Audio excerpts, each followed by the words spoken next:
Cara untuk Bapak Ibu mengisikan form yang ada di dalam UKM PPG untuk dalam jabatan angkatan yang ketiga.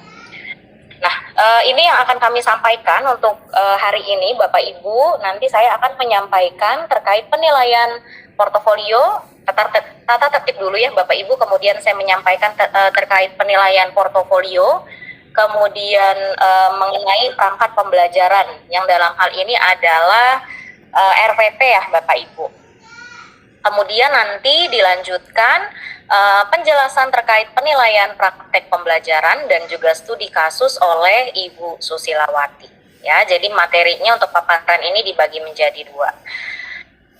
Oke, yang pertama akan kita bahas terkait tata tertib pelaksanaan dari UKM PPG. Yang pertama, peserta mengunggah RPP atau modul ajar ke dalam sistem UKIN. Nah, untuk pemilihan antara RPP atau modul ajar itu disesuaikan dengan kelas Bapak Ibu masing-masing. Jika Bapak Ibu di kelasnya itu masih menggunakan kurikulum 2013, otomatis Bapak Ibu masih diperbolehkan untuk membuat perangkat pembelajaran dalam bentuk RPP. Sedangkan untuk guru yang memang di kelasnya sudah mengimplementasikan kurikulum merdeka, otomatis harus membuat ya, merancang modul ajar. Kemudian nanti diunggah di sistem UKIN. Nah, ini terkait RPP ya, Bapak Ibu, terkait perangkat pembelajaran. Kemudian yang kedua, peserta mempraktekkan pembelajaran daring atau luring. Ini bukan luring ya Bapak Ibu, bukan daring ya, tapi luring Bapak Ibu, dalam durasi 2 JP. Tapi kalau untuk PAUD dan BK bisa menyesuaikan ya, dengan JP-nya di sekolah masing-masing itu seperti apa. Karena berbeda ya Bapak Ibu, satu JP-nya mungkin antara PAUD, SD, SMP dengan SMA itu per JP-nya beda, sehingga silakan Bapak Ibu menyesuaikan. Kemudian Bapak Ibu nanti di sini merekam praktik pembelajaran. Ini saya ubah dulu ya Bapak Ibu, ini untuk luring bukan daring. Oke. Bapak Ibu diharapkan nanti bisa merekam praktik pembelajaran dan mengeditnya menjadi file berdurasi 30 sampai 40 menit. Ini halnya sama seperti ketika Bapak Ibu mengimplementasikan PPL, di mana Bapak Ibu membuat perangkatnya dalam bentuk rencana aksi, ya. Kemudian Bapak Ibu mempraktikannya, kemudian selanjutnya Bapak Ibu membuat videonya, ya. Nah, videonya itu kan Bapak Ibu ada file yang asli ya, kemudian ada yang diedit. Nah, silahkan nanti Bapak Ibu kirimkan file yang sudah diedit. Yang dieditnya itu range untuk waktunya antara 30 sampai 40 menit. Dan silahkan Bapak Ibu nanti dibuat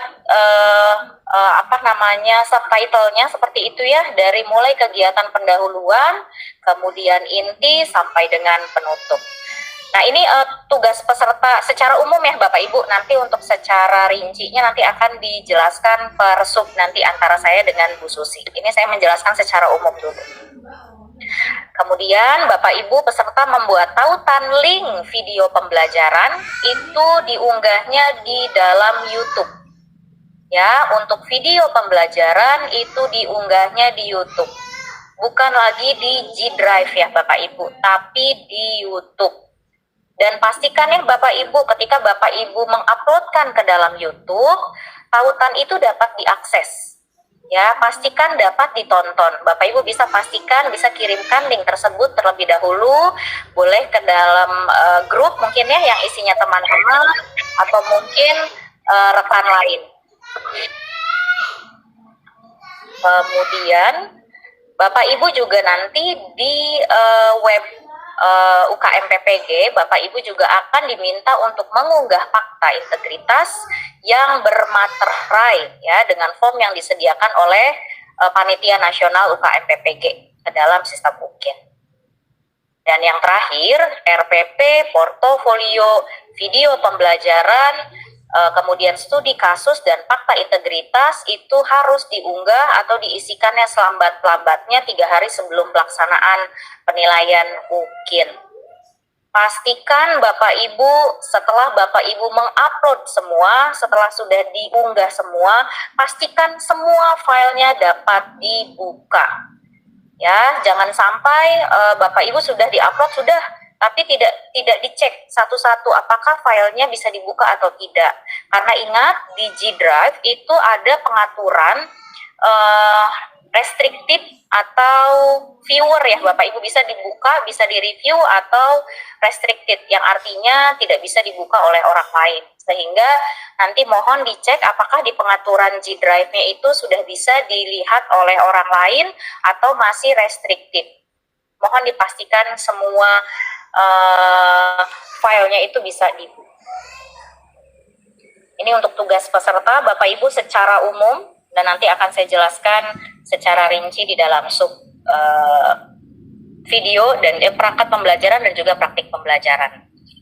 Nah, ini untuk tata tertib pelaksanaan, ini untuk video Bapak Ibu, nanti mungkin ini sudah disampaikan ya, saya rasa di beberapa dosen pendamping dan juga guru pamong sudah pernah untuk menyampaikan hal ini, mungkin di hari-hari terakhir ketika refleksi atau mungkin ketika pembahasan terkait best practice mungkin sudah dibahas ini. Saya hanya mengingatkan lagi ya Bapak Ibu, bahwa pada awal video pembelajaran yang Bapak Ibu buat, nanti mohon ditambahkan cuplikan ketika Bapak Ibu menunjukkan kartu peserta. Ya, itu menjadikan syarat Bapak Ibu. Ya, jadi videonya bukan langsung masuk ke dalam proses pembelajaran, tapi di awal ada intro dulu, Bapak Ibu perkenalan sambil menunjukkan kartu peserta yang sudah di-download oleh Bapak Ibu. Ya, setelah Bapak Ibu mendaftar. Kemudian dalam praktik pembelajaran, peserta itu memakai pakaian yang rapi dan sopan. Ya, gunakan seragam hitam dan putih Bapak Ibu ya. Silahkan menggunakan seragam hitam dan putih yang kira-kira matching Bapak Ibu. Karena penilaian Bapak Ibu ketika berpakaian pun itu nanti dinilai ketika praktik pembelajaran ya. Kemudian yang ketiga, video dibuat dalam satu rangkaian waktu pembelajaran. Jadi jangan ada yang terpotong-potong. Misalkan Bapak Ibu ambil videonya sekarang, nanti cut, kemudian Bapak Ibu ambil lagi video minggu depan, begitu ya. Nah, jangan seperti itu Bapak Ibu. Jadi nanti ada ketidaksesuaian. Jadi diharapkan videonya itu merupakan satu rangkaian waktu pembelajaran yang utuh. Kemudian yang keempat, video pembelajaran UKIN dibuat setelah pelaksanaan PPL 2 ya, siklus 2 dengan menampilkan waktu real perekaman.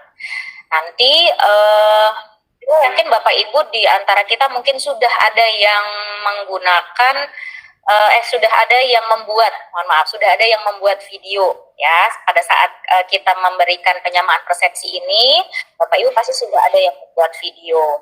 Nah, silahkan Bapak Ibu, saya minta untuk Bapak Ibu tambahkan saja di dalam video pembelajaran Bapak Ibu terkait tanggal, bulan, dan jam pengambilan rekaman. Ya, saya yakin pasti pada saat ini Bapak Ibu sudah memiliki file videonya dan tinggal ditambahkan saja, diedit terkait adanya tanggal, bulan, dan jam pengambilan video tersebut. Itu untuk tata tertib pelaksanaannya. Nah, Bapak Ibu, untuk UKIN, kita sebetulnya pada hari ini, pada sesi ini kita tidak membahas terkait UP ya Bapak Ibu. Yang kita bahas di hari ini fokus kepada UKIN, di mana UKIN yang perlu untuk Bapak Ibu unggah untuk hari ini, untuk nanti ketika UKIN itu adalah ada 4 ya. Ada portofolio, kemudian ada perangkat pembelajaran, kemudian ada praktik pembelajaran yang adalah video ya Bapak Ibu, dan nanti yang terakhir itu ada studi kasus. Nah, di angkatan sebelumnya ya Bapak Ibu itu baru ada studi kasus, jadi sudah 2 angkatan diperbaharui ada studi kasus. Sebelumnya itu tidak ada ya Bapak Ibu untuk studi kasus. Jadi untuk sebelumnya itu yang diupload hanya 3.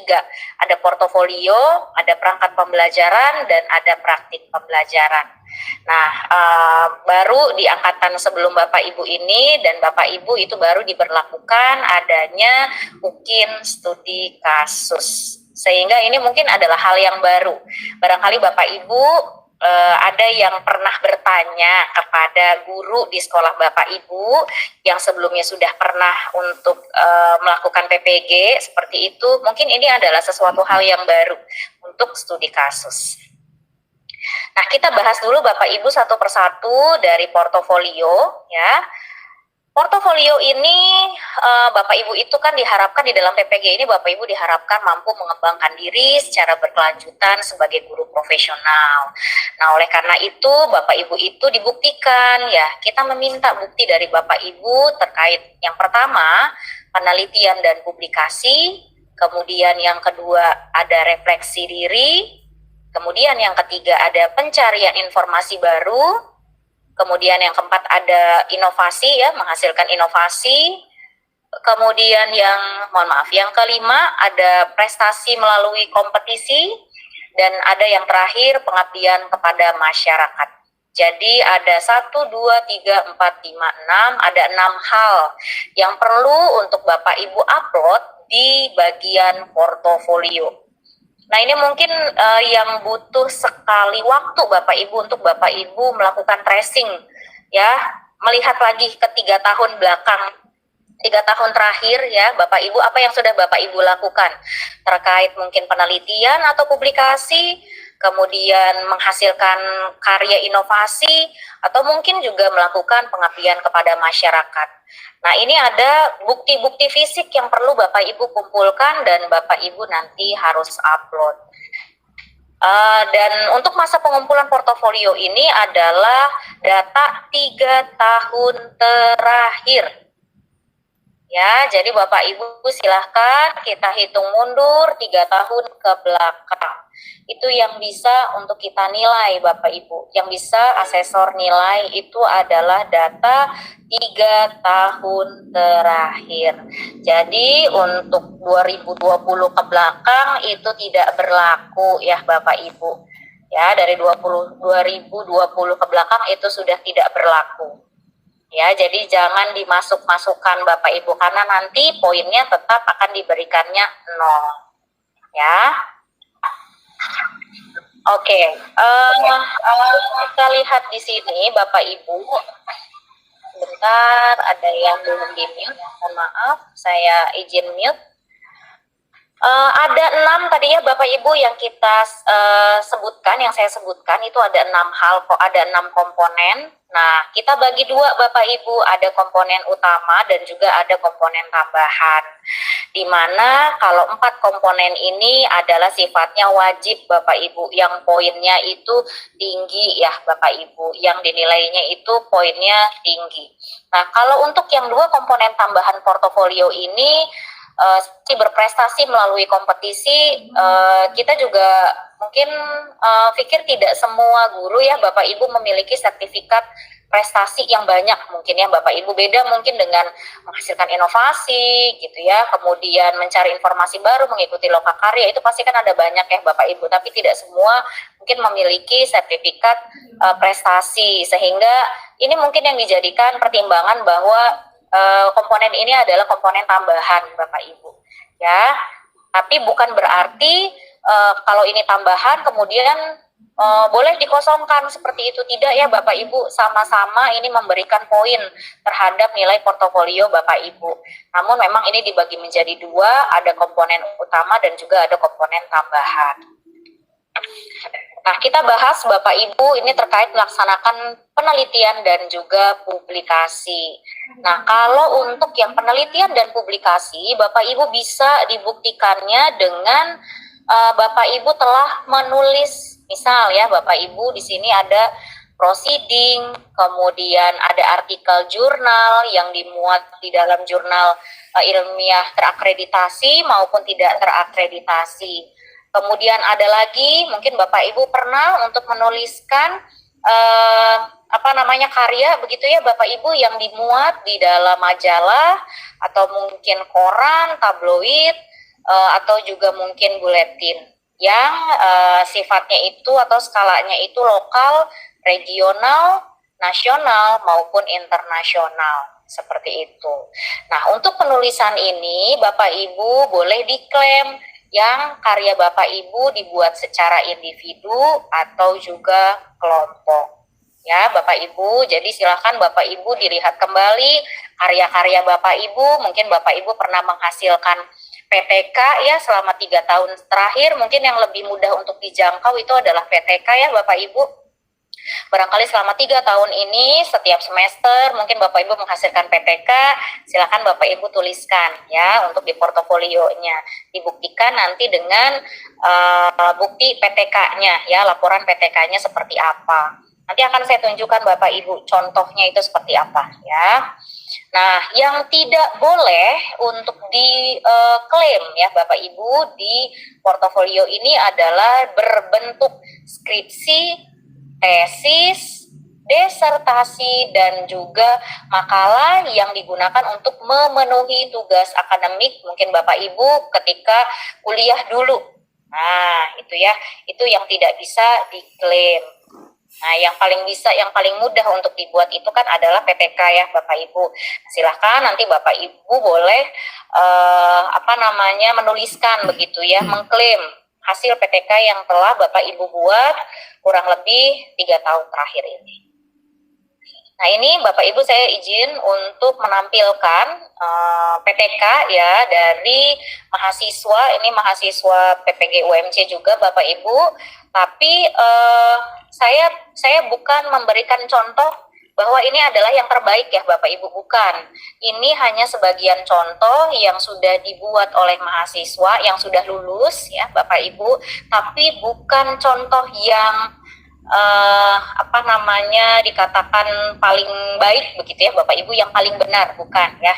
Ini hanya sebagian contoh yang bisa kami tunjukkan terkait PTK, contoh dari PTK. Oke, ini adalah PTK dari Ibu Aam, asalnya dari Bandung ya Bapak Ibu. Ini untuk yang jurusannya prodinya PGSD ya. Saya berikan contohnya yang PGSD. Nah, silakan nanti Bapak Ibu buat ya, kalau memang PTK-nya masih bentuknya sederhana, belum berbentuk laporan yang berformat begitu ya Bapak Ibu. Nanti silakan Bapak Ibu tinggal diedit saja mungkin ya, terkait cover mungkin ya, dengan dokumen-dokumen lain yang sekiranya dapat memperlihatkan bahwa Bapak Ibu itu sudah melakukan PTK ini ya, kemudian ditandatanganin oleh kepala sekolah ya, ditandatanganin oleh kepala sekolah dan juga dicap basah Bapak Ibu, bukan bentuknya scanan ya Bapak Ibu.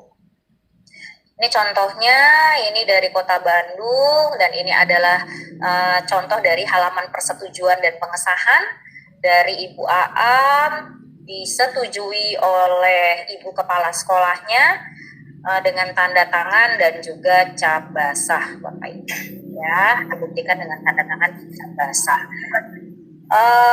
Ini berarti PTK-nya sudah dilakukan seminar ya Bapak Ibu. Jadi nanti ada 2. Saya tunjukkan dulu untuk yang ininya. Jadi ini adalah rubrik penilaiannya ya Bapak Ibu. Rubrik penilaian dari penelitian dan publikasi. Dan yang tadi saya sebutkan adalah yang ini. Laporan hasil penelitian yang telah diseminarkan di sekolah. Ini ya Bapak Ibu ya. Jadi kalau Bapak Ibu punya PTK, ada 2 jenis berarti nantinya. Apakah PTK Bapak Ibu itu sudah diseminarkan, sudah dideseminasikan belum, atau sudah diseminarkan di sekolah? Jadi pilihannya ada 2, apakah sudah diseminarkan atau belum.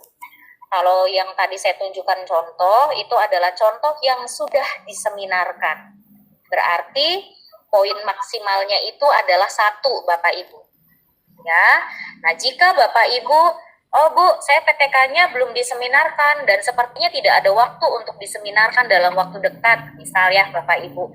Nah, berarti poin maksimal Bapak Ibu, PTK-nya Bapak Ibu itu adalah 0,5.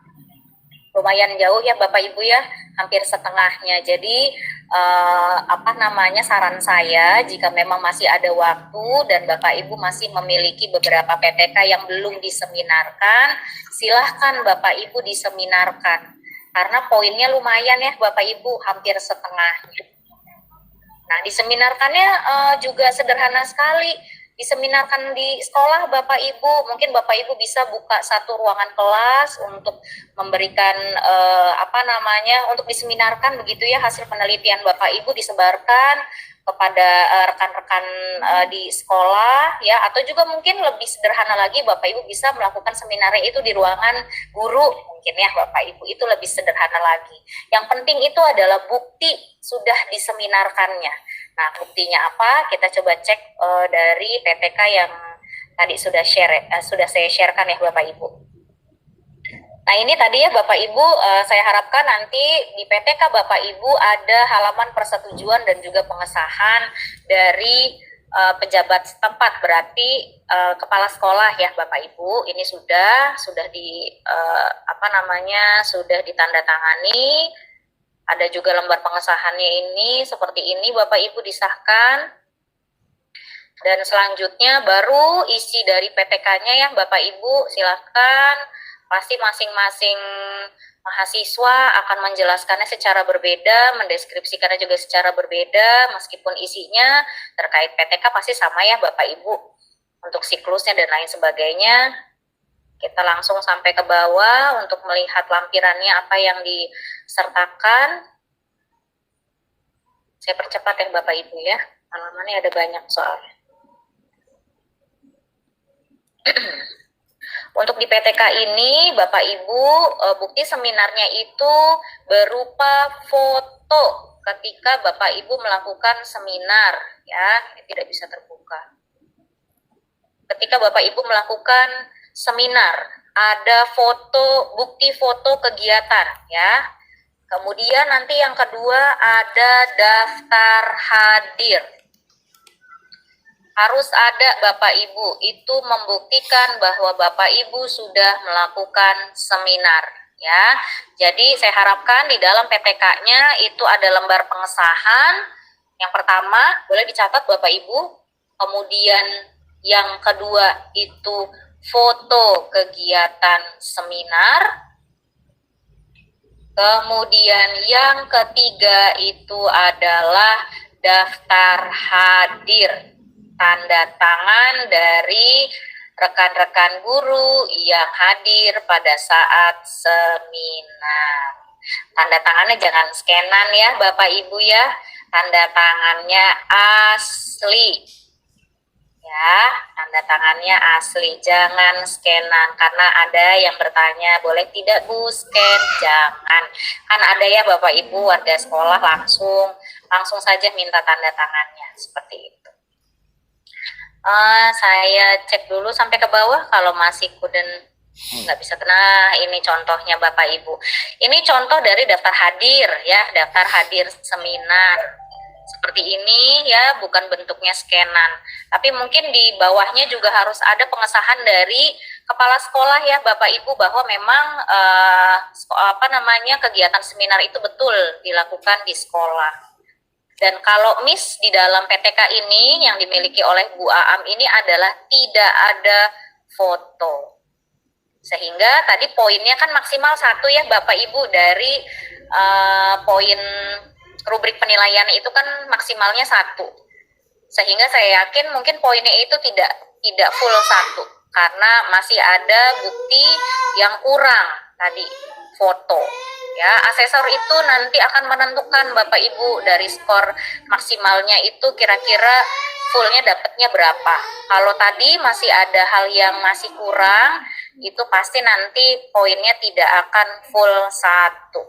Sehingga Bapak Ibu sudah diberitahukan ya, harus ada apa-apanya. Silahkan Bapak Ibu melengkapi, jangan sampai skornya sudah kecil ya, hanya 1. Nah Bapak Ibu nanti nilainya kurang lagi dari 1. Nah itu jangan sampai seperti itu ya. Oke, nah saya lanjutkan Bapak Ibu kalau tadi contoh dari PTK. Nah, Bapak Ibu seandainya Bapak Ibu memiliki karya ilmiah lain selain daripada PTK, ya di sini tertuliskan ada publikasi di jurnal, kemudian ada karya ilmiah dalam bentuk proceeding, atau mungkin karya ilmiah populer di media massa. Itu boleh Bapak Ibu. Nanti tinggal disesuaikan saja di rubrik ini. Ya, nanti Bapak Ibu melihat ini di mana? Nanti ada di webnya UKIN. Ya, ketika Bapak Ibu upload nanti di situ akan tertera ya kegiatannya ada apa saja, skor maksimalnya ada apa saja. Jadi bukan Bapak Ibu nanti yang mendadak mencari gitu ya, tidak. Nanti sudah ada di sistemnya. Ya, nanti sudah ada di sistemnya. Bapak Ibu tinggal pilih-pilih aja.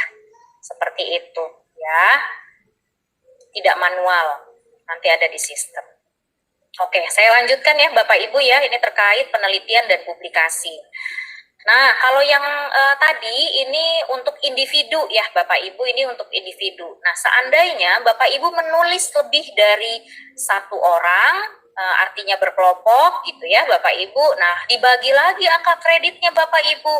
Ada 2 orang, 3 orang, 4 orang. Nah, Bapak Ibu posisinya sebagai penulis keberapa? Kalau Bapak Ibu penulis pertama, Bapak Ibu yang akan mendapatkan poin terbesar, yaitu porsinya itu 60% dari angka kredit ini ya Bapak Ibu, dari skor ini, 60% dari ini.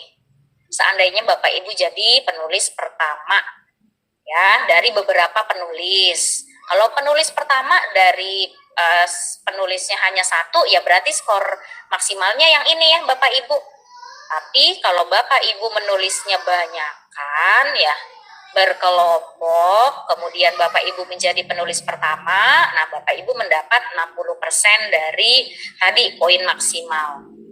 Nah, kalau jadi penulis kedua itu dan hanya 2 orang yang menulis, itu Bapak Ibu mendapatkannya 40%. Kalau Bapak Ibu menjadi penulis kedua dari 3 orang, Bapak Ibu mendapatkannya 20%. Kalau ada groyokan Bapak Ibu ya, groyokan teh apa ya bahasa Cirebon. Ada ramean begitu ya, ramai menuliskannya, ada lebih dari 4 orang. Berarti 40% dibagi beberapa orang nanti seperti itu. Ya. Nah, silakan Bapak Ibu nanti dilihat ya, Bapak Ibu memiliki karya tulis apa, kemudian Bapak Ibu silahkan diteliti untuk rubrik penilaiannya, dapat poinnya pun berapa ya, untuk pegangan Bapak Ibu begitu ya, kira-kira Bapak Ibu dapat skornya berapa sih, seperti itu.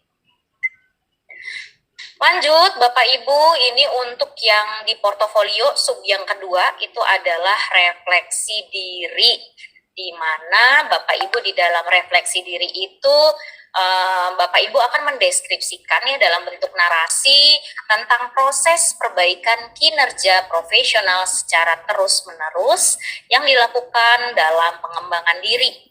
Ada 3 Bapak Ibu yang bisa Bapak Ibu lihat ya di sini, Bapak Ibu pilih. Apakah Bapak Ibu membuat refleksi diri ketika Bapak Ibu merencanakan pembelajaran? Refleksi dirinya itu merencanakan pembelajaran, artinya RPP ya Bapak Ibu. Bapak Ibu merefleksikan RPP di sini ya. Merencanakan, refleksi diri ketika merencanakan RPP. Jadi yang direfleksikan adalah RPP Bapak Ibu. Kemudian merefleksikan ketika pelaksanaan pembelajaran. Jadi merefleksikan proses pembelajaran. Kayaknya ini ketika perkuliahan kemarin sudah dilakukan ya Bapak Ibu, ada refleksi gitu ya. Nah, kemudian ada evaluasi pembelajaran. Bapak Ibu merefleksikan evaluasi pembelajaran di kelas, misalkan LKPD gitu ya, merefleksikan, mengomentari, kemudian memberikan tindak lanjutnya apa dari evaluasi tersebut. Atau refleksi ketika Bapak Ibu melaksanakan penelitian.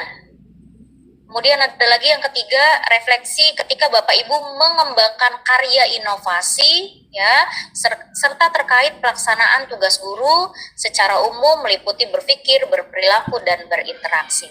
Kita langsung ke contohnya ya Bapak Ibu ya. Kita langsung ke contohnya saja biar Bapak Ibu ada gambaran. Oke, nah ini masih di orang yang sama Bapak Ibu ya, Ibu Aam dari Bandung. Nah ini adalah contoh dari bukti refleksi diri ya, perbaikan pelaksanaan pembelajaran melalui pengembangan karya inovasi. Jadi ini adalah bukti refleksi diri untuk karya inovasi ya. Nah, contohnya seperti ini Bapak Ibu ya. Saya ceritakan dulu. Bu Aam itu sudah mengembangkan karya media ya, media pembelajaran. Ya, karya inovasinya di sini adalah media pembelajaran. Jadi Ibu Aam itu sudah membuat media pembelajaran. Bentuknya itu adalah Oke, media pembelajaran bentuknya adalah video pembelajaran Bapak Ibu. Jadi di sini Bu AA merefleksikan ya terkait media pembelajaran, video pembelajaran yang sudah Bu Aam buat. Jadi Bu Aam di sini menjelaskan dulu media pembelajarannya itu seperti apa, latar belakang pembuatannya seperti apa, tujuan, manfaat. Kemudian Bu Aam merefleksikan, mengevaluasi ya, merefleksikan itu mengevaluasi apa sih yang sudah ada, apa sih yang tidak ada di dalam media pembelajaran yang sudah dibuat oleh Bu Aam. Nah, Bu Aam menuliskan di sini Bapak Ibu, merefleksikan. Dalam pembuatannya, saya menemukan beberapa kendala di antaranya. Nah, ini ya ada 7 hal yang dikemukakan oleh Bu Aam terkait media pembelajarannya. Jadi kekurangannya dari media pembelajarannya. Nah, ini yang disebut dengan refleksi ya Bapak Ibu. Merefleksikan apa yang sudah dibuat oleh Bu Aam sendiri. Nah, kemudian setelah Bu Aam merefleksikan apa yang menjadi kendala di dalam media video pembelajarannya, nah Bu Aam itu membuat kemudian preview file lagi. Saya refresh dulu Bapak Ibu. Sinyal. Nah setelah Bu Aam ini merefleksikan apa kira-kira menjadi kekurangan, apa yang kira-kira menjadi kendala dari media pembelajaran yang dibuat oleh Bu Aam. Nah, Bu Aam setelah itu membuat rencana tindak lanjut. Ya, rencana tindak lanjut ini adalah maksudnya apa sih hal yang perlu diperbaiki? Ya, apa kira-kira rencana di kemudian hari apa yang perlu diperbaiki gitu ya, rencana apa yang harus dilakukan oleh Bu Aam untuk memperbaiki media pembelajarannya. Nah, Bu Aam menuliskan Bapak Ibu ada 4 hal. Nah, ini adalah rencana tindak lanjutnya ya, atau aksi nyatanya dari Bu Aam untuk memperbaiki dari hasil refleksinya ini. Ya, jadi Bapak Ibu silakan Bapak Ibu nanti boleh misalkan mengadopsi cara yang dilakukan Bu Aam misalkan ya. Bapak Ibu sudah membuat bukti inovasi misalkan. Nah, Bapak Ibu silahkan dituliskan dulu inovasinya inovasi apa, atau karyanya karya apa, atau media pembelajarannya yang sudah dibuat apa ya. Kemudian apa kira-kira kendala atau apa kira-kira kekurangan dari media pembelajaran yang Bapak Ibu sudah buat. Nah, baru di bawahnya Bapak Ibu tuliskan apa sih kira-kira rencana ke depan untuk memperbaiki kekurangan tersebut. Nah, itu yang disebut dengan refleksi diri. Ya, nah pilihannya tadi ada banyak ya Bapak Ibu, silahkan nanti Bapak Ibu sesuaikan saja. Kira-kira Bapak Ibu mau merefleksikan apa?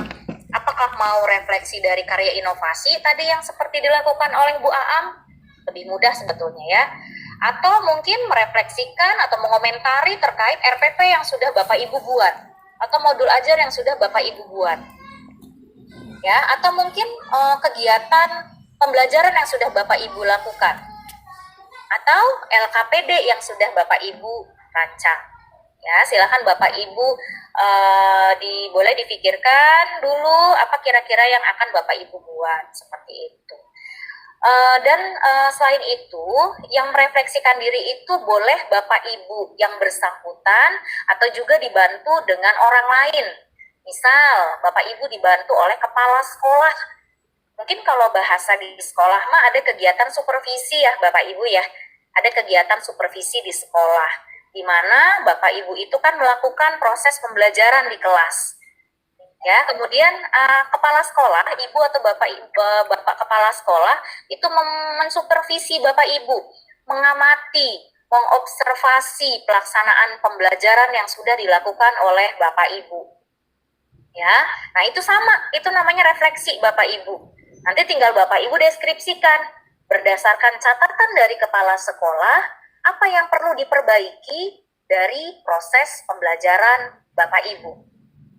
Nah, baru kemudian di bawahnya Bapak Ibu tuliskan kira-kira rencana perbaikannya itu apa? Apa yang perlu diperbaiki dari proses pembelajaran yang sudah direfleksikan oleh Bapak atau Ibu kepala sekolah. Itu salah satu contohnya lain ya, Bapak Ibu. Silakan Bapak Ibu boleh dipikirkan mana yang possible untuk dirancang dalam waktu dekat. Ya, karena pelaksanaan UKIN itu sebentar lagi Bapak Ibu. Sehingga saya rasa Bapak Ibu perlu untuk ngebut kira-kira apa nih yang perlu untuk dibuat dalam waktu dekat. Kalau memang tidak ada sebelumnya. Kalau sudah ada ya berarti kan tinggal melengkapi. Seperti itu. Dan ingat Bapak Ibu selalu untuk membubuhkan ada tanda tangan dari kepala sekolah. Karena wilayah kerja Bapak Ibu adalah Ibu Wiwi, punten saya niat dulu. Oke ya Bapak Ibu, jadi saya ingatkan setiap file yang Bapak Ibu hasilkan ya bentuknya seperti tadi penelitian, kemudian di sini ada refleksi, nanti ada karya inovatif, itu harus dibubuhkan tanda tangan kepala sekolah dan cap sekolah basah, cap basah sekolah ya, kebalik ya Bapak Ibu. Oke baik ya, itu Bapak Ibu terkait refleksi. Saya lanjutkan Bapak Ibu. Nah, refleksi ini ya Bapak Ibu deskripsi tentang permasalahan dan juga perbaikan ya Bapak Ibu. Jadi Bapak Ibu sebutkan dulu masalahnya apa kendalanya, apa yang perlu untuk diperbaiki, dan kemudian Bapak Ibu tuliskan rencana perbaikannya apa. Ya, dalam rangka menemukan makna guna perbaikan kegiatan pembelajaran di masa depan. Nah, Bapak Ibu, kalau memang sudah dilakukan, rencana perbaikannya sudah dilakukan, Bapak Ibu sertakan juga bukti perubahan atau perbaikan yang telah dicapai. Ya, Bapak Ibu, misal RPP, Bapak Ibu dikomentari, direview atau direfleksikan oleh kepala sekolah bahwa RPP-nya itu tidak berbasis HOTS dan lain sebagainya. Catatannya seperti itu, refleksinya seperti itu. Nah, bukti perubahannya itu seperti apa? Nah, Bapak Ibu boleh kok lampirkan bukti perubahannya atau perbaikannya di bagian mana ya Bapak Ibu. Nah, silahkan nanti dituliskan, dideskripsikan seperti itu. Kalau tadi yang karya inovatif berarti bentuknya foto media pembelajarannya. Kalau tadi yang saya berikan contoh itu tidak dibubuhkan foto ya Bapak Ibu, sehingga mungkin nilainya pun tidak akan maksimal. Nah, ini adalah rubrik ya Bapak Ibu. Rubrik dari kegiatan refleksi. Ya, ini rubrik dari kegiatan refleksi. Skor maksimalnya untuk refleksi diri ini adalah 0,5 Bapak Ibu. Sedikit ya Bapak Ibu ya, hanya 0,5. Semuanya ya Bapak Ibu, baik itu refleksi pengembangan diri, termasuk perencanaan, pelaksanaan, dan juga assessment, kemudian refleksi pelaksanaan penelitian, dan yang tadi yang contoh saya berikan itu adalah refleksi pengembangan karya inovasi juga sama 0,5. Dan ingat ya Bapak Ibu, ini bukan skor yang Bapak Ibu akan dapatkan, nanti asesor yang akan menentukan Apakah memang yang harus diberikan kepada Bapak Ibu itu benar 0,5 atau tidak, dilihat dari sempurna atau tidak begitu ya filenya, apakah sudah lengkap atau belum gitu. Nanti akan dinilai oleh asesor. Skor maksimalnya itu adalah 0,5. Dan yang dinilai itu adalah satu semester minimal satu kali ya Bapak Ibu. Jadi kalau misalkan dalam satu semester Bapak Ibu ada refleksinya perencanaan pembelajaran ya, berarti refleksi RPP, refleksi implementasi pembelajaran, kemudian ada refleksi assessment, itu udah dapat Bapak Ibu ya, udah dapat berapa tuh poinnya? Ya, boleh Bapak Ibu, karena di sini tulisannya minimal ya, bukan maksimal, minimal satu kali. Jadi dalam satu semester Bapak Ibu bisa melampirkan beberapa file ya. Oke, saya lanjutkan. Untuk yang di portofolio yang ketiga ini adalah terkait mencari informasi dan juga pengetahuan baru. Nah, mungkin yang lebih mudah itu adalah melakukan atau mengikuti workshop ya Bapak Ibu. Adanya di sub yang ini ya. Dibuktikan dengan mengikuti kegiatan untuk meningkatkan kompetensi diri. Kegiatannya dapat berupa pendidikan, pelatihan, dan juga diklat. Baik itu tingkatnya kecamatan, kemudian ada kabupaten kota, provinsi, nasional, maupun internasional. Dibuktikannya dengan sertifikat atau piagam yang dikeluarkan oleh penyelenggara yang sah Bapak Ibu. Yang sah, jadi harus ada tanda tangannya dan juga capnya biasanya Bapak Ibu di sertifikatnya. Kemudian Bapak Ibu tidak perlu melampirkan banyak hal ya Bapak Ibu, di sini cukup untuk melampirkan sertifikatnya saja. Ya, nanti tinggal dibuktikan dengan mungkin jumlah JP-nya kalau memang bukan dilakukan dalam kurang berapa jam ya? Kurang dari 30 jam ya Bapak Ibu ya. Nah, selain itu bisa Bapak Ibu melampirkan juga sertifikat lokakarya. Ya, lokakarya, kemudian seminar, webinar. Nah, ini webinar saya yakin pasti banyak Bapak Ibu webinar ya. Di PMM juga ada. Kemudian konferensi dan juga kegiatan lain yang mendukung peningkatan kualitas diri. Nah, ini adalah rubrik penilaiannya Bapak Ibu ya. Ini adalah rubrik penilaiannya, dibaginya menjadi 2 ya Bapak Ibu. Ini ada yang di bawah 30 jam, ada yang lebih dari 30 jam. Ya Bapak Ibu, nah kita lihat di sini biasanya tuh sertifikat seminar ya, mayoritas gitu ya. Kebanyakan tuh 32 jam ya Bapak Ibu ya, 32 JP biasanya. Nah, ini masuknya nanti skor maksimalnya 1. Ya, nanti lebih daripada itu hitungannya ada di rubrik ini. Nanti Bapak Ibu bisa baca secara mandiri. Nah, sedangkan Bapak Ibu yang kegiatannya itu Bapak Ibu itu paket minimalnya 3 jam atau 1 jamnya itu 1 JP-nya berarti ya Bapak Ibu 60 menit. Itu satu paketnya poinnya 0,35. Kita lihat di sini Bapak Ibu, dibaginya itu per lokasi ya Bapak Ibu, tingkatannya apa? Apakah seminar, lokakarya, konferensinya itu tingkat sekolah atau gugus? Berarti yang Bapak Ibu lihat adalah poin ini. Yang dilihat jangan lihat pembicaranya ya Bapak Ibu. Bapak Ibu sebagai apa role-nya? Kita lihat dulu, sesuaikan dulu. Kalau memang di dalam seminar itu Bapak Ibu sebagai pembicara, Bapak Ibu boleh menggunakan tabel yang ini. Tapi kalau Bapak Ibu hanya sebagai moderator, panitia, kemudian peserta, Bapak Ibu hanya menuliskannya yang ini ya. Jangan salah Bapak Ibu. Atau mungkin kebalik, Bapak Ibu jadi pembicara, tapi Bapak Ibu menuliskannya justru lebih kecil dari harus skor maksimalnya. Ini ada beberapa mahasiswa yang seperti itu. Dan nanti yang rugi Bapak Ibu, karena kami tidak bisa menilai lebih dari yang Bapak Ibu pilih. Kalau kurang dari yang Bapak Ibu pilih ya skor maksimalnya itu kita bisa. Tapi kalau harus menilai lebih dari skor maksimal yang Bapak Ibu tuliskan, itu kami tidak bisa. Ya, jadi jangan salah, Bapak Ibu baca dulu nantinya, apakah itu skor untuk pembicara atau untuk peserta.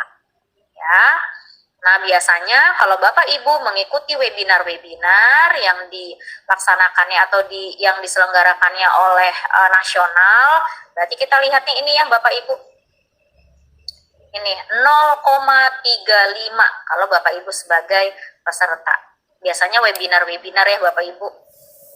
Nah, dilihat ininya Bapak Ibu, role-nya sebagai apa, disesuaikan. Oke, kita lihat lagi contohnya Bapak Ibu, masih orang yang sama, Bu Aam. Nah, ini Bu Aam itu mengikuti kegiatan webinar ya kalau tidak salah di sini. Oke, Guru ID ini saya rasa Bapak Ibu juga punya sertifikat ini ya, karena penyelenggaranya itu biasanya sejuta umat Bapak Ibu ya, karena online itu pasti banyak sekali yang mengikuti. Nah, di sini itu berarti ada JP-nya Bapak Ibu. Kita lihat. Jumlahnya ada 40 JP. Berarti kita gunakannya adalah yang rubrik yang ini Bapak Ibu. 30 sampai dengan 80 JP. Ya, berarti skor maksimal dari Bu Aam itu 1. Ya, ini karena tadi Bu Aam webinarnya itu atau diklatnya ini adalah 40 JP totalnya. Bapak Ibu, saya harapkan ketika Bapak Ibu mengupload ya, mengunggah file seminar ini, dipastikan keasliannya, karena asesor itu pasti akan mengecek keasliannya Bapak Ibu, terutama kalau ada barcode ya. Biasanya kalau webinar itu ada penyantuman barcode ya, alamat atau mungkin daftar peserta. Jangan sampai ketika dicari gitu ya daftar pesertanya, atau ketika di scan barcode itu yang keluar bukan nama Bapak Ibu. Nah, itu amat disayangkan Bapak Ibu ya. Jadi jangan sampai kita melakukan plagiat atau melakukan hal-hal kecurangan lainnya ya Bapak Ibu. Kita cari keberkahan, jadi saya harapkan jangan sampai ada data yang tidak sesuai. Apalagi kalau yang seperti ini ya Bapak Ibu, data-data online ini gampang sekali untuk dicari, untuk di tracing. Jadi jangan sampai nanti kami menemukan kecurangan-kecurangan ya Bapak Ibu. Oke, kita lanjutkan.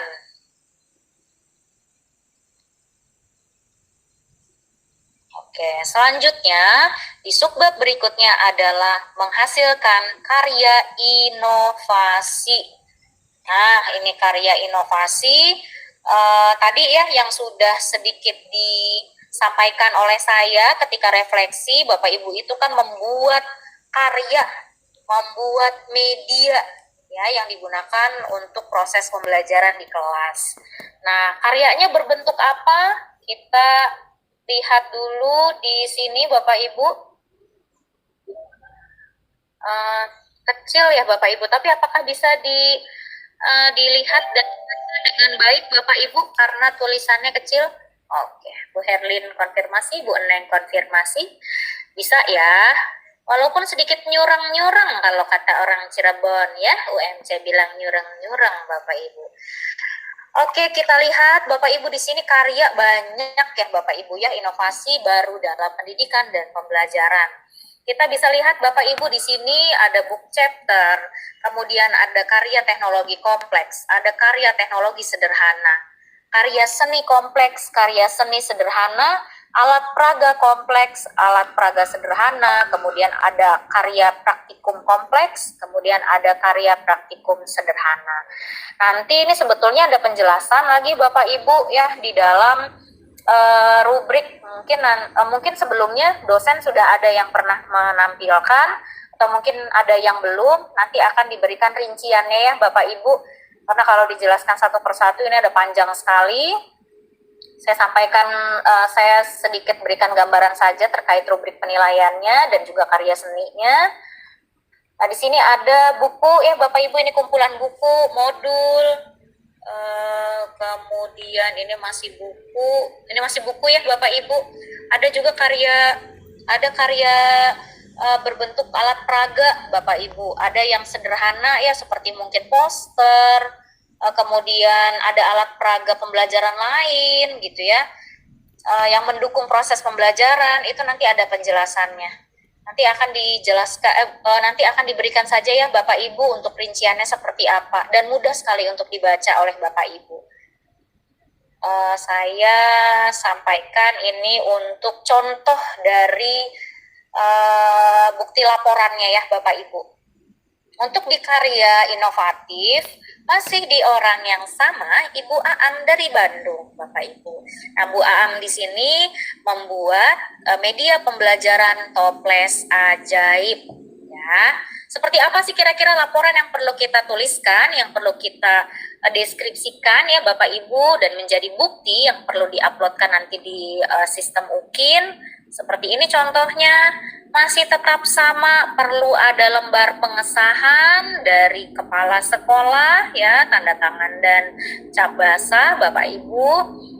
Kemudian ada lembar pernyataan plagiat bahwa pembuatan media pembelajaran ini pure dibuat oleh Ibu Aam sendiri, bukan Bu Aam caplok Bapak Ibu ya dari Google dan diklaim jadi milik pribadi. Itu tidak boleh. Jadi Bapak Ibu, ketika Bapak Ibu mengklaim membuat media pembelajaran, Bapak Ibu perlu untuk membuktikan step by step pembuatan media tersebut. Ya, dibuktikannya dengan apa? Foto Bapak Ibu. Foto, kemudian ada penulisan dari langkah-langkahnya. Ada apa saja? Ya, kita cek ini punya Bu Aam. Nah, Bu Aam menuliskan terlebih dahulu Bapak Ibu latar belakang masalah atau latar belakang pembuatan dari media toples ajaib ini ya Bapak Ibu. Simpel saja Bapak Ibu, tidak perlu membuat beberapa halaman ya, tidak perlu. Hanya latar belakangnya kenapa sih Bapak Ibu membuat karya itu. Dituliskan, kemudian tujuan, manfaat. Nah, ini yang penting sebetulnya. Alat dan bahan, kemudian cara pembuatan, disertakan foto. Ya, Bapak Ibu, silakan nanti Bapak Ibu buat deskripsinya, alatnya perlu apa, bahannya perlu apa, dan cara pembuatannya. Ini dibuktikan dengan foto. Dan ada bukti foto dari Bu Aamnya ya, Bapak Ibu. Nah, ini adalah proses pembuatannya. Oke, dan seperti itu. Ya, jadi harus ada foto, harus ada langkah-langkah, dan juga menuliskan alat dan bahan. Itu sebetulnya poin utama. Ya, kemudian tadi untuk legalitasnya harus tanda tangan dan cap kepala sekolah. Ya, itu Bapak Ibu. Simple ya Bapak Ibu ya. Oke, saya lanjutkan. Nah, ini lanjut prestasi hasil kompetisi. Ya, ini adalah komponen tambahan dari portofolio. Nah, Bapak Ibu, di prestasi hasil kompetisi ini, silakan Bapak Ibu dicek kembali 3 tahun terakhir, apakah Bapak Ibu pernah mengikuti kompetisi, dilihatnya dari tingkatannya ya Bapak Ibu, ini dari apakah kecamatan atau gugus, kabupaten, kecamatan, gugus, provinsi, nasional, internasional, dan internasional. Dan nanti dibaginya itu menjadi juara 1 sampai 5 dan juga finalis ya Bapak Ibu. Kalau Bapak Ibu juara 1 sampai 5, skornya 0,3 dan seterusnya. Mungkin ada beberapa guru juga yang mencantumkan kompetisinya itu yang mudah Bapak Ibu. Biasanya kalau kecamatan atau gugus ada lomba-lomba ya, kalau 17 Agustus atau Hari Guru misalkan. Biasanya ada lomba-lomba. Nah, silakan Bapak Ibu yang merasa pernah mengikuti lomba dan juara.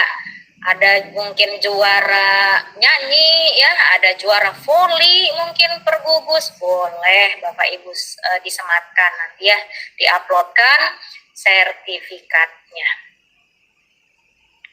Tidak ada penjelasan lagi ya Bapak Ibu terkait kompetisi.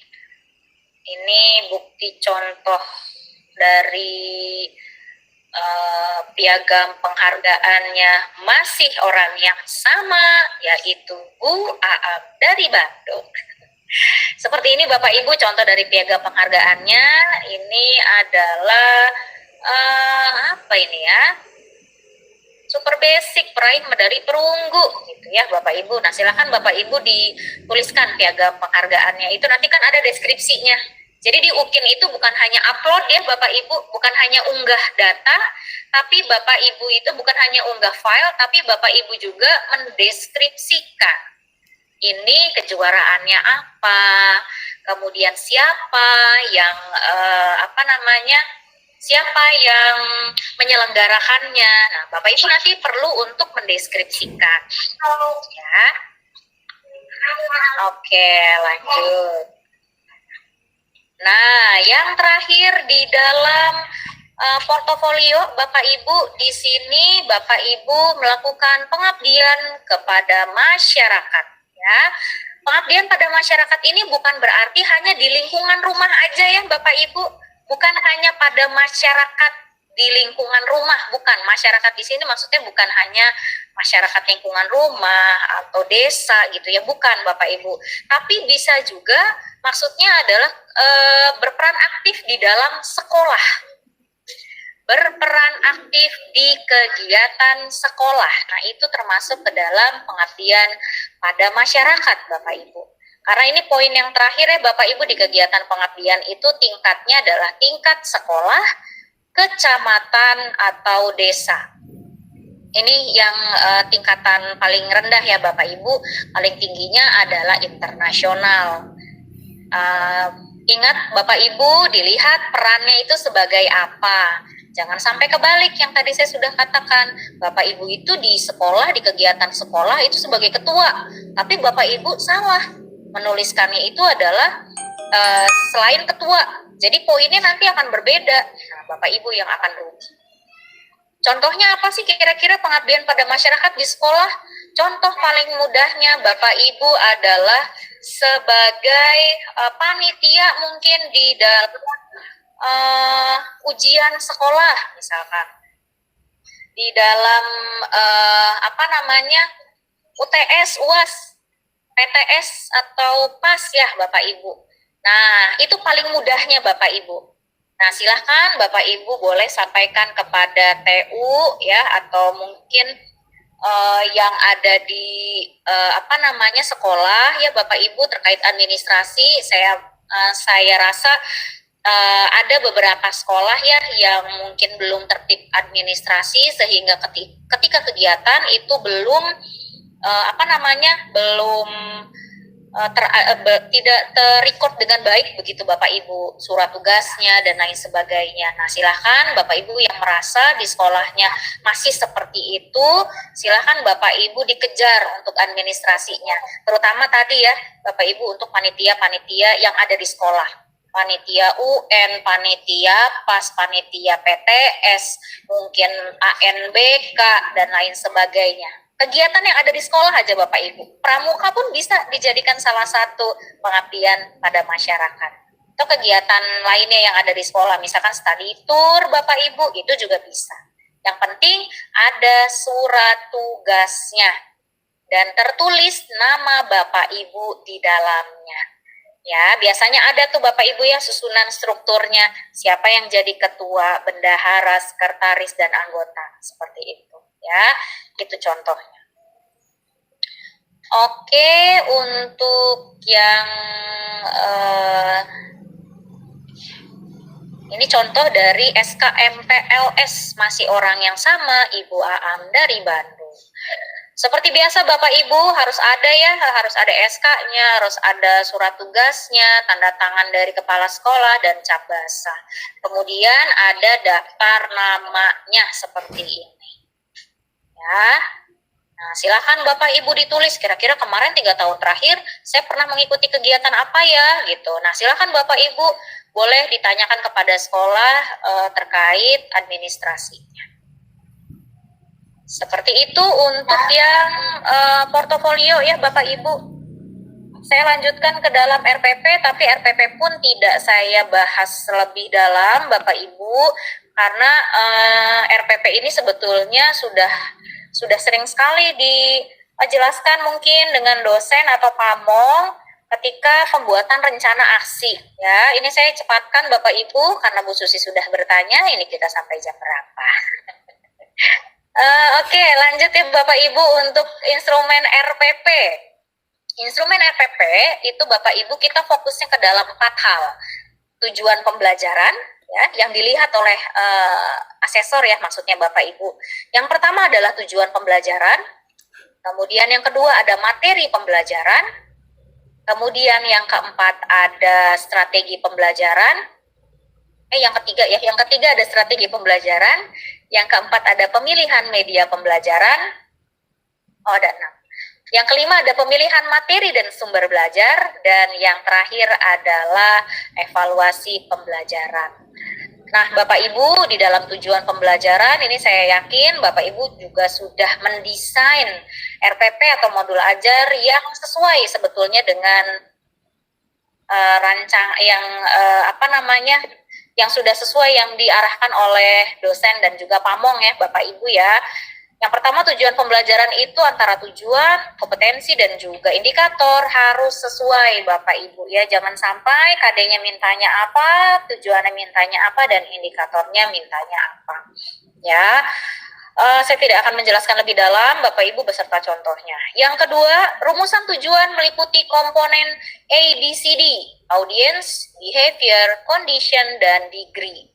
Ini saya rasa Bapak Ibu juga sudah dijelaskan oleh dosen ya dan juga pamong terkait A itu apa, B itu apa, C dan juga degree. Contohnya ya Bapak Ibu di dalam rumusan melalui media pembelajaran apa peserta didik dapat menguasai bla bla bla dengan tepat atau dengan baik, dengan rinci seperti itu. Nah, itu sudah ABCD Bapak Ibu.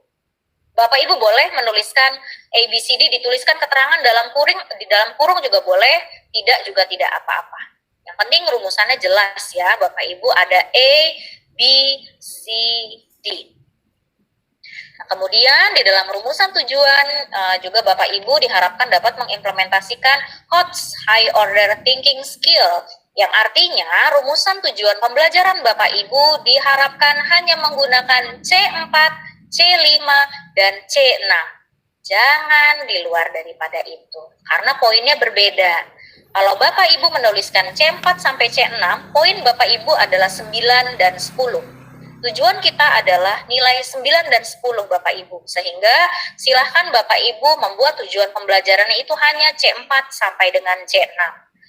Kalau Bapak Ibu menuliskan C1 sampai C3, itu poin Bapak Ibu jadi merosot Bapak Ibu. Skalanya jadi berkurang. Skalanya Bapak Ibu poin tertingginya adalah 8. Poin terendahnya adalah 6. 6, 7, 8. Jadi skor maksimal Bapak Ibu nggak 10. Turun skala ya Bapak Ibu. Nah, kalau Bapak Ibu ada yang bertanya, Bu gimana dong Bu kalau saya sudah menuliskan C1 sampai dengan C3? Bapak Ibu sudah tahu jawabannya. Bahwa yang kami arahkan adalah C4 sampai C6. Kalau mau nilainya 9 dan 10. Ya. Lanjut Bapak Ibu untuk materi pembelajaran ini Bapak Ibu diharapkan dapat merancang materi pembelajarannya itu yang berbasis TPACK Bapak Ibu. Technological, Pedagogical, dan Content Knowledge. Jadi Bapak Ibu berkolaborasi ya dengan menggunakan teknologi yang baru, yang inovatif ya Bapak Ibu. Nah, seperti apa? Saya rasa Bapak Ibu pun di PPL sudah mengintegrasikan itu. Kemudian selanjutnya di yang nomor 2, oh ya Bapak Ibu sebelumnya Bapak Ibu boleh capture materi ini. Jika seandainya penjelasan saya terlalu cepat, Bapak Ibu bisa mereview di handphone Bapak Ibu. Kemudian menyusun materi secara komprehensif. Komprehensif itu maksudnya adalah menyeluruh ya Bapak Ibu. Jadi isinya itu harus full package Bapak Ibu, harus meliputi pengetahuan yang prasyarat ya, kemudian yang intinya. Jadi jangan hanya inti saja tapi tidak ada prasyaratnya. Kemudian Bapak Ibu yang ketiga, merancang materi pembelajaran secara kohesif dan berurutan secara logis. Jadi berhubungan ya Bapak Ibu. Jadi materinya itu tadi ya disusunnya dari yang termudah dulu sampai dengan yang tersulit, seperti itu. Yang keempat, Bapak Ibu merancang materi pelajaran yang relevan dengan kondisi dan kehidupan nyata serta berorientasi abad 21, Bapak Ibu. Diharapkan Bapak Ibu itu menghubungkan antara materi dengan karakteristik atau kehidupan nyata yang ada di lingkungan sekitar siswa, karakteristik sekolah, kemudian lingkungan yang ada di lingkungan yang ada di lingkungan sekitar siswa. Jadi materinya itu jangan memberikan contoh yang kira-kira di luar daripada karakteristik dari lingkungan peserta didik ya Bapak Ibu ya. Oke, selanjutnya yang kelima adalah merancang LKPD sesuai dengan indikator dan materi pelajaran.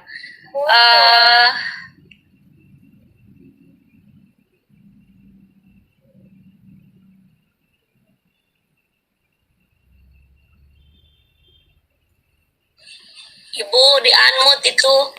Iya Ibu, sebentar. Sebentar. Oke.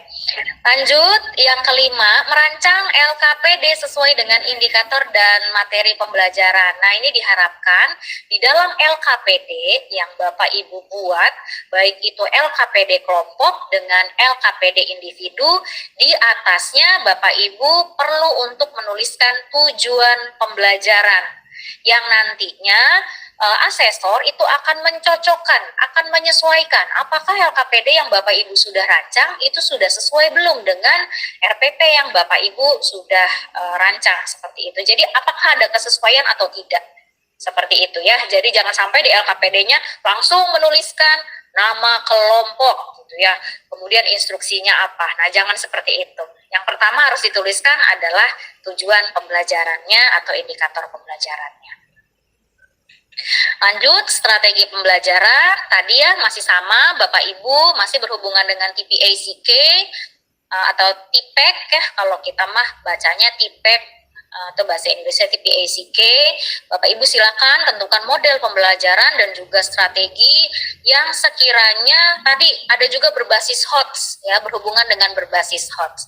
Mungkin ketika proses pembelajaran kemarin Bapak Ibu itu diarahkan kepada dua model inti ya Bapak Ibu ya, dua model fenomenal, PBL dan PJBL. Dan kami harapkannya juga tidak jauh daripada itu ya Bapak Ibu ya, karena itu model yang digunakan di dalam PPG ini, model inti yang biasa digunakan di dalam PPG antara PJBL atau PBL. Kemudian Bapak Ibu yang kedua, Bapak Ibu itu harus merancang strategi pembelajarannya itu yang di dalamnya menuntut siswa untuk memiliki kecakapan abad 21 ya, 4C Bapak Ibu, yang ada critical thinking, creative thinking, collaborative dan juga communicative ya Bapak Ibu, ada 4 ya. Dan biasanya di dalam RPP atau modul ajar Bapak Ibu juga menuliskan, biasanya ya ada kode-kodenya, nanti ada critical thinking ditulis di dalam langkah pembelajarannya. Itu pun diperbolehkan Bapak Ibu. Silahkan Bapak Ibu menuliskan selengkap mungkin RPP atau modul ajar Bapak Ibu. Ya, dengan ada kode-kode gitu ya, ada C1, ada C4 sampai C6 misalkan gitu ya. Atau mungkin critical thinking ditulis. Atau mungkin karakter biasanya menuliskan seperti itu. Kemudian tadi merancang skenario pembelajaran inovatif dengan menggunakan pendekatan, model, metode yang sesuai dengan tujuan pembelajaran. Harus sesuai ya Bapak Ibu ya. Dan yang terakhir merancang skenario pembelajaran kreatif yang bermakna dan menyenangkan. Jangan lupa Bapak Ibu di dalam proses pembelajaran sisipkan ada ice breaking Bapak Ibu. Maksudnya kreatif dan menyenangkannya ya Bapak Ibu, ice breaking ya diintegrasikan dengan teknologi, ya, atau mungkin dengan menyambung ke internet, Bapak Ibu ya. Bisa Bapak Ibu melakukan ice breakingnya itu dengan melakukan game-game sederhana yang ada di web, itu juga bisa. Atau mungkin yang lebih sederhananya YouTube ya Bapak Ibu, itu lebih sederhana lagi. Oke. Lanjut, untuk pemilihan media pembelajaran, memanfaatkan TIK dengan multimoda untuk merancang media pembelajaran. Jadi jangan hanya satu saja, Bapak Ibu. Oh, saya menggunakannya Infocus, itu sudah hal yang mentok gitu ya. Bapak Ibu tidak bisa melakukan hal yang lain gitu. Itu baru kita pertimbangkan begitu. Tapi kalau dirasa Bapak Ibu bisa melakukan hal yang lebih daripada itu dipersilahkan Bapak Ibu menggunakan Infocus, menggunakan internet ya di dalamnya, atau menggunakan media lain mungkin yang tersedia di sekolah, itu diperbolehkan. Ya, sebutannya juga multimoda ya Bapak Ibu, jadi lebih daripada satu media. Kemudian memanfaatkan media konkret, media nyata dalam pembelajaran. Jadi di dalam kelas itu bukan hanya memanfaatkan teknologi saja, karena kita di dalam kelas itu siswa itu kan memiliki gaya belajar yang beda-beda ya Bapak Ibu, ya, karakteristik yang berbeda-beda, sehingga kita pun harus mengkolaborasikan dengan media yang lain selain daripada yang media yang berbasis digital, tapi juga harus ada yang media konkret. Jadi kalau disimpulkan ya Bapak Ibu, di dalam kelas itu diharapkan ada dua media yang Bapak Ibu sediakan. Yang pertama adalah media yang berbasis teknologi atau digital. Yang kedua adalah media yang berbasis konkret atau media nyata. Ya, di mana Bapak Ibu juga diharuskan merancang media pembelajarannya itu untuk melatih sikap dan juga keterampilan. Jadi bukan hanya untuk yang pengetahuan saja ya atau kognitif, karena untuk penilaian dievaluasi Bapak Ibu itu perlu untuk menilai siswa itu dari 3 aspek ya, dari aspek sikap, kemudian pengetahuan dan juga keterampilan. Nah, untuk pemilihan materi dan sumber belajar Bapak Ibu itu diperlukan materi ya, atau menghubungkan materinya itu dengan kehidupan nyata ya Bapak Ibu. Tadi ya yang sudah saya sebutkan di awal, Bapak Ibu itu mohon untuk memberikan materinya itu dihubungkannya dengan yang ada di lingkungan sekitar. Contohnya misalkan Bapak Ibu ada di daerah seperti di Indramayu misalkan gitu ya, jadi Bapak Ibu harus ada menyambungkan begitu ya dengan lingkungan yang ada di sekitar Indramayu itu apa. Jadi silakan Bapak Ibu bisa dihubungkan dengan di lingkungan sekitar siswa agar siswa itu tidak memikirkan terlalu jauh gitu ya. Itu Bapak Ibu dari saya. Selanjutnya nanti akan dilanjutkan oleh Ibu Susi untuk menjelaskan terkait penilaian video pelaksanaan pembelajaran dan studi kasus. Mohon maaf Bapak Ibu jika penjelasannya terlalu cepat atau mungkin ada yang miss, nanti Bapak Ibu boleh untuk ditanyakan setelah dari sesi pembahasan sore hari ini ya. Itu saja Bapak Ibu dari saya, mohon maaf jika ada kekurangan. Terima kasih, saya akhiri. Wassalamualaikum warahmatullahi wabarakatuh. Waalaikumsalam.